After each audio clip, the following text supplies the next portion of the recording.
कर्म करे किस्मत बने, जीवन का यह मर्म प्राणी तेरे हाथ में, तेरा अपना कर्म, तेरा अपना।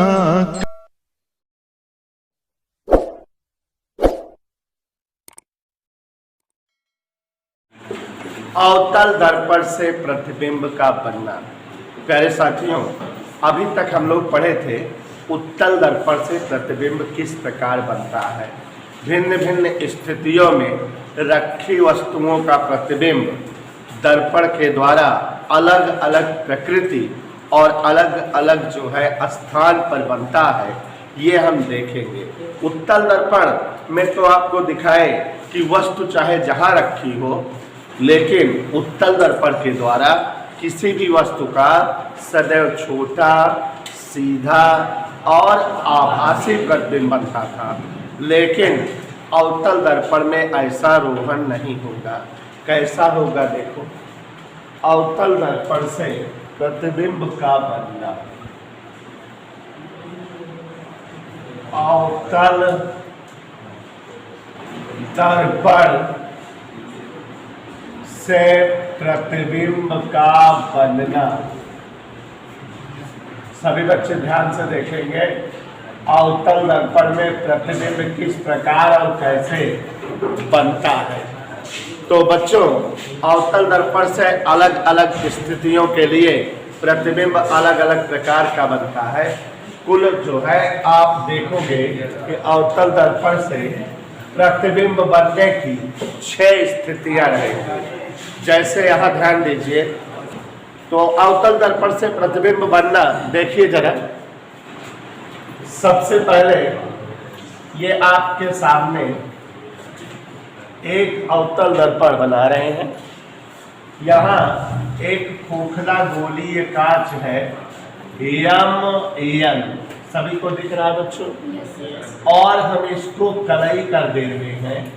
तो इस तरह से कलई कर रहे हैं कि कलई करने के दौरान जो इसका परावर्तक पृष्ठ बने वो अंदर की ओर दबा हुआ या धंसा हुआ बने। तो ये परावर्तक पृष्ठ बच्चों अंदर की ओर दबा हुआ है। तो यहाँ ये MPN अवतल दर्पण हो गया। और इस अवतल दर्पण के लिए यह जो लाइन या रेखा है मुख्य अक्ष का काम कर रही है। सबको दिख रही है। और आप यह भी जानते हो कि यहाँ कहीं वक्ता केंद्र है और यहाँ कहीं फोकस बिंदु है अवतल दर्पण का। अब यहाँ शिवांशु MPN अवतल दर्पण है। क्यों अवतल दर्पण है? क्योंकि परावर्तक तल अंदर की ओर दबा हुआ या धंसा हुआ है। ये दर्पण का ध्रुव है, ये दर्पण का फोकस बिंदु है और ये दर्पण का जो है वक्ता केंद्र है। अब बच्चों, अवतल दर्पण में हम वस्तु को दर्पण के बहुत पास और बहुत दूर कई कंडीशन में रख सकते हैं। यहाँ पर देखो, कभी वस्तु यहाँ रखी जा सकती है। यहाँ का मतलब है अनिरुद्ध मौर्य कि ये वस्तु जो है दर्पण के बहुत करीब ध्रुव और फोकस के बीच रखी है। कभी हम वस्तु को दर्पण के फोकस बिंदु पर रख सकते हैं, माने थोड़ा दूर कर दिए। और कभी फोकस बिंदु और वक्ता केंद्र के बीच रख सकते हैं, मतलब थोड़ा और दूर कर दिए। फिर वस्तु को हम वक्ता केंद्र पर भी रख सकते हैं, इसके आगे भी रख सकते हैं, वक्ता केंद्र और अनंत के बीच में, अनंत पे भी वस्तु को रख सकते हैं। तुम्हारे वस्तु हम जो जो दूर करते जाएंगे उसके द्वारा बना प्रतिबिंब कैसे, किस प्रकार, किस परिस्थिति का रहेगा, आपको यहाँ मिलता जाएगा। तो हम एक एक कंडीशन चलते हैं। जैसा कि उनेसा जी, पहली कंडीशन, जब अवतल दर्पण में वस्तु दर्पण के बहुत नजदीक दर्पण के ध्रुव और फोकस बिंदु के बीच में रखी हो। यहाँ पर देख रहे हो कि अगर कोई वस्तु स्वाति जी दर्पण के बहुत नजदीक, माने दर्पण के ध्रुव और फोकस के बीच रखी हो। जैसा कि हम जानते हैं दर्पण से परावर्तन आपको 3 प्रकार से बताए हैं। अवतल दर्पण में मुख्य अक्ष के समांतर किरण आती हैं तो दर्पण के फोकस से परावर्तित होती हैं। वक्ता केंद्र से आती हैं तो उसी मार्ग से वापस लौट जाती हैं। फोकस बिंदु से आपतित होती दर्पण पर तो मुख्य अक्ष के समांतर हो जाती हैं। तो वही सब बातों का ध्यान रखेंगे और ध्यान से देखिए कैसे प्रतिबिंब बनेगा। तो यहाँ बेटा एक किरण पहले मुख्य अक्ष के समांतर ले जाए, तो ये अवनेश मुख्य अक्ष के समांतर किरण है। ये ऐसे हमें पता है कि मुख्य अक्ष के समांतर आपतित किरण दर्पण से परावर्तन के पश्चात कहाँ से जाती है? तो यहाँ शिवांशु ये किरण फोकस बिंदु से जो है ऐसे परावर्तित हो गई, माने कुछ इस तरह से ये ऐसे परावर्तित हो गई। Any doubt? तो यहाँ मुख्य अक्ष के समांतर किरण आई, फोकस बिंदु से परावर्तित हुई। दूसरी किरण अंजलि स्क्वायर यहाँ पर जो है एक वक्ता केंद्र से किरण कोई जा रही है, ऐसे वक्ता केंद्र से परावर्तन के पश्चात ये इसी मार्ग से वापस लौट गई। ये ऐसे दोनों किरणें दिखाई दी। इधर क्लियर? गौर से देखो जरा, एक किरण मुख्य अक्ष के समांतर गई, परावर्तन के पश्चात कहाँ से गई? फोकस बिंदु से। और एक किरण वक्ता केंद्र से आपतित हुई, परावर्तन के पश्चात उसी मार्ग से वापस लौट गई। देखो ये दोनों किरणें पीछे जो है फैलती जा रही है, तो निश्चित तौर पे कहीं मिलेंगे नहीं, माने कहीं प्रतिबिंब नहीं बनाएंगे। लेकिन अगर इन किरणों को पीछे की ओर बढ़ा दो तो देखो जरा, अगर किरणों को पीछे की ओर, ये वाली किरण ऐसे ऐसे ऐसे और ये वाली किरण ऐसे तैसे कैसे जैसे ऐसे बढ़ा दो, तो दोनों किरणें किसी एक बिंदु पर मिलती प्रतीत हो रही है। और जहां मिलती प्रतीत हो रही है वहीं वस्तु का प्रतिबिंब बनता प्रतीत होगा। वस्तु का जो प्रतिबिंब बनेगा वह इस तरह से ए डैश बी डैश। इस प्रतिबिंब की खासियत चित्र बना दिए, याद हो गया, चित्र देख रहे हो बता सकते हो क्या खासियत है?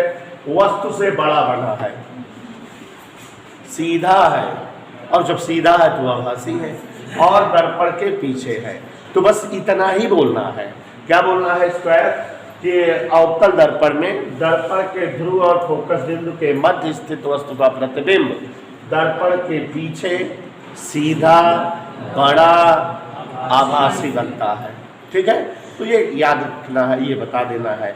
अब जो है हमेशा वस्तु को और पीछे करें, बैक करें, फोकस पर रख दें। तो चलो देखते हैं। तो यहाँ पर जो है स्थितियाँ आप देखते जाइए, हम बताते जा रहे हैं। बना इसलिए दे रहे हैं स्थिति की आपको याद हो जाए। तो यहाँ पर फिर से शिवांशु, जैसा कि अभी देखे थे आप, एक अवतल दर्पण यम पी एन इस तरह से कलाकारी करके अवतल दर्पण बना दिए हम। कोई दिक्कत? अब बच्चों ये अवतल दर्पण का जो है इस तरह से मुख्य अक्ष है, ये वक्ता केंद्र है और ये फोकस है। अब की बार वस्तु को और बैक कर देना, माने कहाँ रख देना है? फोकस पर। तो फोकस पर हम ये वस्तु रख दे रहे हैं। ये एक वस्तु हमने जो है अवतल दर्पण के फोकस पर ए बी रख दिया। जैसा कि हम जानते हैं एक किरण मुख्य अक्ष के समांतर ऐसे और परावर्तन के पश्चात कहाँ से जाती है?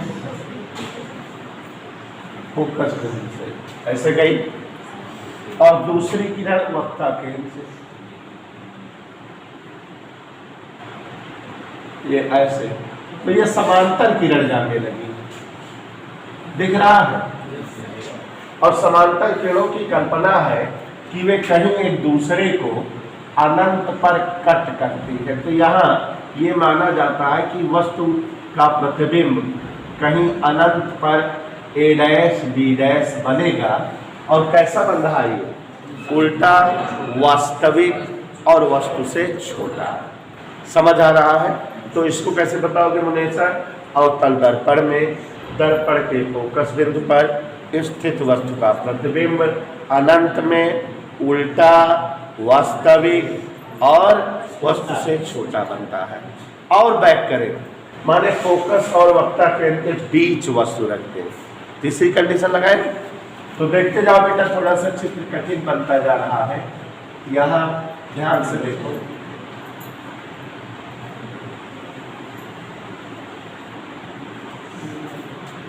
अवतल दर्पण नजर आ रहा है। एम पी एन चित्र भी देखो, याद होता रहे। एम पी एन एक अवतल दर्पण है। देखा बच्चों, यहाँ बेटा क्या है? फोकस बिंदु। यहाँ क्या है? वक्ता के। इधर टोके एक किरण देखो, ऐसे एक वस्तु रखते, कहाँ रख दिए वस्तु को?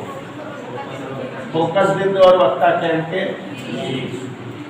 अब एक किरण जैसा कि सभी केस में जा रही थी, कहाँ से? मुख्य अक्ष के। कहाँ से लौटेगी? परावर्तन के पश्चात फोकस बिंदु से। इधर क्लियर? और दूसरी किरण कहाँ से ले चले? वक्ता केंद्र।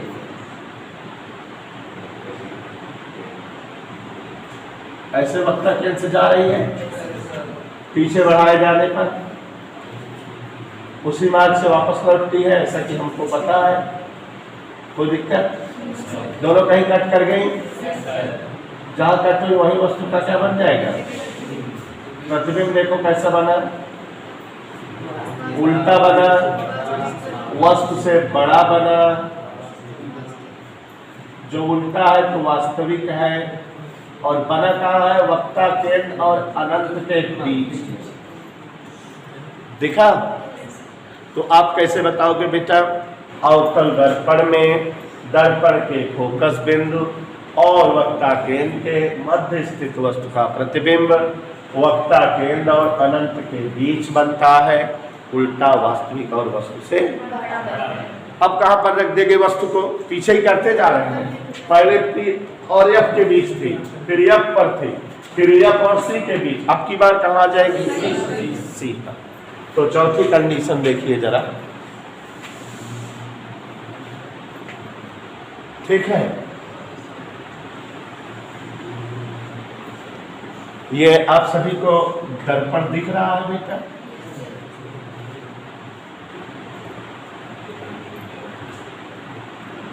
चित्र दिखने में कठिन लग रहा है, लेकिन आप अगर जो है बना लोगे तो एक दो बार प्रैक्टिस कर लोगे, आपको भी याद हो जाएगा।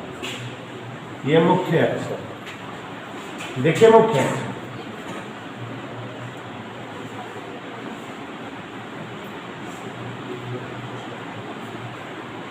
ये मुख्य अक्ष है। अवतल दर्पण की क्या है? ये यहाँ बेटा फोकस बिंदु है, यहाँ वक्ता केंद्र। अच्छा, ये चित्र थोड़ा सा जो है सेट करके बना दे रहे हैं, तब समझाते हैं।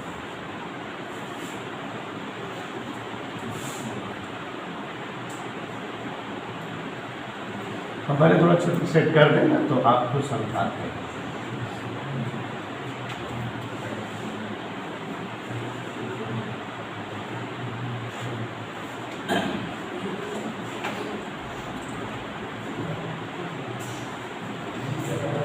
हाँ, अब देखो जरा, इसको समझो बेटा। यहाँ पर ध्यान से देखो, एक वस्तु रखी हुई है, नाम पढ़ो ए बी। देखिए वस्तु ए बी कहाँ पर रखी है? वक्रता केंद्र पर। ये एक किरण मुख्य अक्ष के समांतर चल रही है कि नहीं? परावर्तन के बाद कहाँ से जाएगी? फोकस से जाएगी। कोई डाउट? समझ आया? और एक किरण देखो कहाँ से लेकर चल रहे हैं? फोकस से। तो फोकस से जाने वाली किरण परावर्तन के बाद क्या हो जाती है? तो मुख्य अक्ष के समांतर हो गई कि नहीं? ये मुख्य अक्ष के क्या हो गई? मुख्य अक्ष के समांतर ऐसे गई। इधर क्लियर? दोनों एक दूसरे को ए डैश पर कट कर दी और ए डैश बी डैश वस्तु का प्रतिबिंब बन गया। फिर से देखो, एक वस्तु को दर्पण के वक्ता केंद्र पर रखे हुए हैं, मुख्य अक्ष के समांतर किरण आपतित हुई, परावर्तन के पश्चात फोकस से गई। हेलो, और एक किरण जो है फोकस से आपतित हुई और परावर्तन के पश्चात मुख्य अक्ष के दोनों कहाँ कट गई? ए डैश पर। वस्तु का उल्टा और वास्तविक प्रतिबिंब बन गया। इस प्रतिबिंब की खासियत कि अगर अवतल दर्पण में दर्पण के वक्ता केंद्र पर वस्तु रखी जाए तो उसका प्रतिबिंब वक्ता केंद्र पर ही बनता है, वस्तु के समान आकार का बनता है, उल्टा बनता है और वास्तविक बनता है। इधर क्लियर समझ आ रहा है बेटा? तो अब चौथी कंडीशन के बाद पांचवी वस्तु को और दूर कर दे, ठीक है, वक्ता केंद्र से भी दूर कर दे।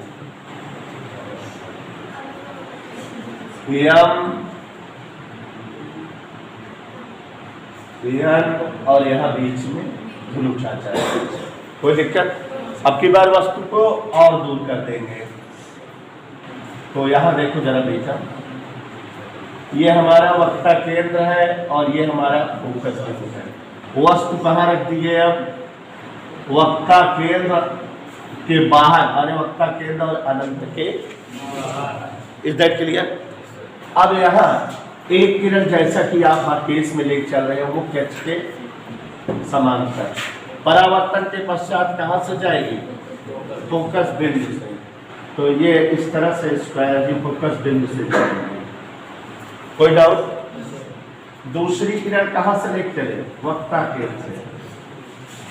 ऐसे वक्ता केंद्र से चलने वाली किरण आप जानते हो, उसी मार्ग से दोनों कट रही हैं, कहीं ए डैश पर कट रही है, जहां कट रही है वही वस्तु का क्या बन जाएगा? प्रतिबिंब। प्रतिबिंब की कंडीशन देखो, उल्टा बना है, वास्तविक बना है और कैसा बना है? छोटा वस्तु से। तो यहां बता सकते हो कि अवतल दर्पण में दर्पण के वक्ता केंद्र और अनंत के मध्य स्थित वस्तु का प्रतिबिंब, अवतल दर्पण में दर्पण के वक्ता केंद्र और अनंत के मध्य स्थित वस्तु का प्रतिबिंब फोकस और वक्ता केंद्र के बीच उल्टा, वास्तविक और वस्तु से। अब वस्तु को जब यहाँ वक्ता केंद्र के बाहर थे, अब और बाहर माने अनंत में रख दे। छठी कंडीशन और अंतिम,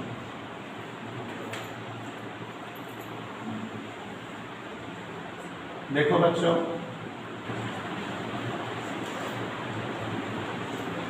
आखिरी कंडीशन है यार, ये जो है अवतल दर्पण का मुख्य अक्ष है, ये वक्ता केंद्र।